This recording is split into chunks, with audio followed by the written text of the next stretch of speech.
The cloud is on everybody's lips these days. What exactly does that mean? Turns out there's a simple, clear definition. The US National Institute of Standards and Technology created it, although there's nothing US specific about it. Here it is. Cloud computing is a way of using IT that has these five equally important traits. First, you get computing resources on demand and self service.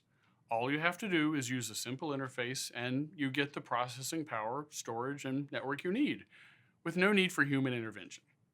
Second, you access these resources over the net from anywhere you want. Third, the provider of those resources has a big pool of them and allocates them to customers out of that pool. That allows the provider to get economies of scale by buying in bulk and pass the savings on to the customers. Customers don't have to know or care about the exact physical location of those resources. Fourth, the resources are elastic. If you need more resources, you can get more rapidly. If you need less, you can scale back.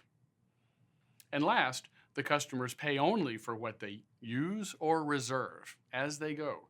If they stop using resources, they stop paying. That's it. That's the definition of cloud.